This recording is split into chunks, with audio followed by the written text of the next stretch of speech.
Sir చెప్పండి, ఇక్కడ మీ నియోజకవర్గం పిఠాపురంలో ఇప్పుడు గీత గారను పవన్ కళ్యాణ్ గారు తలపడుతున్నారు. అసలు ఎవరు నెగ్గుతారు? ఇప్పుడు గీత గారు 15,000 ఓట్లు మెజార్టీతో నెగ్గుతుందండి. పై మాటే చెప్పండి. పవన్ కళ్యాణ్ లక్షతోటి నేను నెగ్గుతాను అంటున్నాడు కదా. మొన్న 1,00,000 అన్నారు, ఇవాళ 5,000 అంటున్నారు. పవన్ కళ్యాణ్ వచ్చేది ఎక్కడ తిరుగుతుంది, ఎక్కడ చిరాకు పడిపోతుండే జనాల్లోని.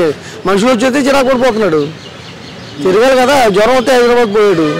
మరి జ్వరం వస్తే పిఠాపురంలో ఉన్నాయి, పిఠాపురం కార్పొరేట్ హాస్పిటల్ ఉన్నాయి, కాకినాడలో ఉన్నాయి. మరి అవి ఎందుకు వెళ్ళలేదు? హైదరాబాద్ వెళ్ళిపోయాడు. ఏదో వంక అతనికి. ఎందుకండి ఇప్పుడు పవన్ కళ్యాణ్ తరఫున సినీ పరిశ్రమ పెద్ద ఎత్తున తరలి వచ్చింది, అందరూ ప్రచారం చేస్తున్నారు కదా. తెలంగాణలో ఉంటారు వాళ్ళు, ఆంధ్ర వాళ్ళు కాదు, వాళ్ళు పిఠాపురం వాళ్ళు కాదు, కాకినాడ జిల్లా వాళ్ళు కాదు, తెలంగాణ వాళ్ళు.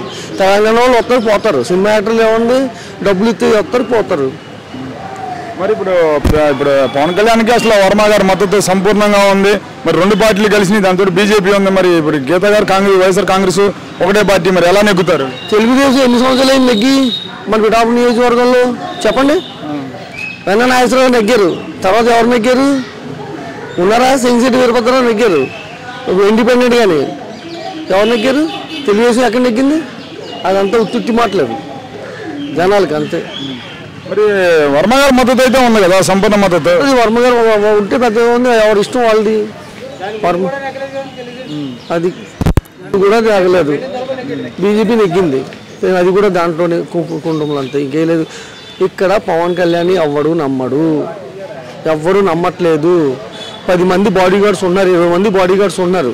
అతను వస్తుంటే పోతున్నారు. అతను వచ్చి జ్వరం వస్తే లెటర్ రాయమంటే రాస్తాడా? రాయడు. పవన్ కళ్యాణ్ ఇక్కడ స్థానికంగా ఇల్లు తీసుకున్న ఇల్లు ఉత్తి అందరి కళ్ళు చేయడానికి. అక్కడ ఉండకుండా మరి గోకులంలో ఎందుకు ఉంటున్నాడు? మరి అక్కడ ఉండాలి కదా, మా ఫ్యామిలీతో ఉండాలి కదా. మా పెన్నం దొరబాబు గారు ఉన్నారు, మరి ఫ్యామిలీతో వచ్చి ఉండలేదా? రాజుగారి కోటలో గీత గారు ఉన్నారు ఆఫీసు. గీత గారు అంతే 12 కిలోమీటర్లు, ఆవిడ ఉండట్లేదు అంతే. ఫ్యామిలీతో ఉండాలి. అక్కడెక్కడో షేపురంలో తీసుకొని అక్కడెక్కడో ఉండడం ఏంటి? ఇల్లు ఏమన్నా ఉండేవాడు అయితే పిఠాపురంలో నియోజకవర్గం, పిఠాపురం ఊర్లో ఉంటాడు. ఇది హెడ్ ఆఫీస్ కాబట్టి అంతగా కాకినాడలో ఉండాలి. షేపురంలో ఉండడం ఏంటి? అదంతా దూరం ఉంటే ఎప్పుడు వస్తారు ఎప్పుడు పోవట్లేదు తెలియదు. ఎవరిని అడిగితే అక్కడ ఉన్నామని చెప్పడానికి.